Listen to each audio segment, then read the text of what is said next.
சொந்தங்களுக்கு வணக்கம். எப்படி இருக்கிறீங்க எல்லாரும்? அடுத்த மாதுளை சீசன் தொடங்க போகிறோம். இன்னொரு பக்கத்தில் பூத்து காய்த்து குலுங்குகிறது. நல்ல மழை ஒன்று அடிச்சிருக்குது. அதனால் காய்கள் இந்த பெருப்பமெல்லாம் கொஞ்சம் நல்லா பெருத்து வந்துருக்குது.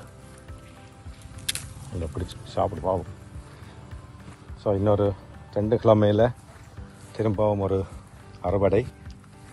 இந்த அறுவடையில் நீங்களும் வந்து ஜாயின் பண்ணிக்கொள்ளலாம். எங்கள்கிட்ட ரெண்டு சீசனுக்கான வேலைப்பாடு நடக்குது. இது வந்து ஒரு சீசனுக்கானது. இப்போ டிசம்பர் மேலேயும் இதில் காயில் பறிக்கக்கூடிய மாதிரி இருக்கும். இன்னொரு 500 கண்டு வந்து அடுத்த வருஷம் ஏப்ரல் மேய்க்கு எங்களோட வெளிநாட்டு சொந்தங்கள் வரைக்கல அவைகளுக்கு பிடுங்க வர்றதுக்கான ஒரு ஏற்பாடு. அங்கே இருக்கிற சின்ன பிள்ளைகளுக்கு வந்து எங்களோட தோட்டங்களில் வந்து பழங்களை பிடுங்கிட்டு ஒரு சந்தோஷம் இருக்குமே.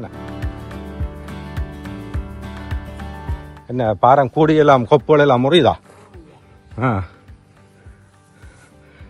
என்ன செய்யணும்னு சொல்லிச்சுன்னா, அந்த மரங்கள் காய்ந்த பாரத்தில் கொப்புகள் கீழே வளையிறத பிடிச்சி மேலே கம்பியில் கட்டிடும்.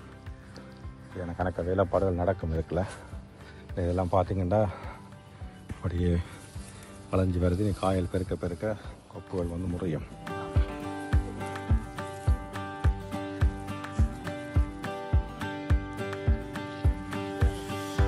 இப்போ வந்து இடைக்கிட ஒரு பழத்தை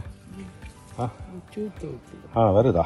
அதுக்கு தான் ஒரு மருந்தொன்று, ஆர்கானிக் மருந்தொன்று அடிக்கணும்னு சொல்லிக்கணும். இந்த பார்த்ததா?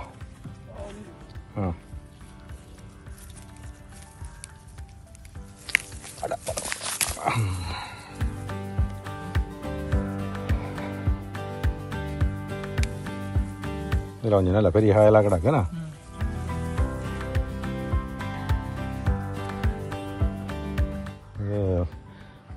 கொஞ்சம் மனதுக்கு கொஞ்சம் ஸ்ட்ரெஸ்ஸாக இருக்கீங்க, அல்லது மனதுக்கு கொஞ்சம் பாரமாக இருக்கீங்க, இல்லை ஏதாவது அப்செட்டாக இருக்கீங்க, வந்து இந்த மாதுளை தோட்டத்தை அப்படி சுற்றி பார்த்து 2 பழத்தை பிடிங்க சாப்பிட்டு கொண்டு போனால் இந்த ஸ்ட்ரெஸ் எல்லாம் குறைஞ்சிடும். ஸோ நீங்களும் வரைக்கில் இப்போதைக்கு பார்க்கலாம். இப்போதைக்கு இன்னொரு கிழமை 2 கிழமை விட்டோம்னா கொஞ்சம் பெருசாக வரும். ஸோ அதனால தான் தேவையான கண்டுகள் இருக்குது. கொண்டு யோசிக்காங்க. வரைக்கில் சந்திப்போம். அதில் நிறைய பேர் வந்து தூர இடங்கள்லேருந்து வந்து மாதுளைக்காக வந்து நாங்கள் விடுங்கன்னு சொல்லி கவலையாக தான் கிடக்குது. நிச்சயமாக நீங்கள் எல்லோரும் வந்து பிடுங்கி சாப்பிடலாம், ஒரு பிரச்சனையும் இல்லை. வெகு விரைவில் சந்திப்போமா.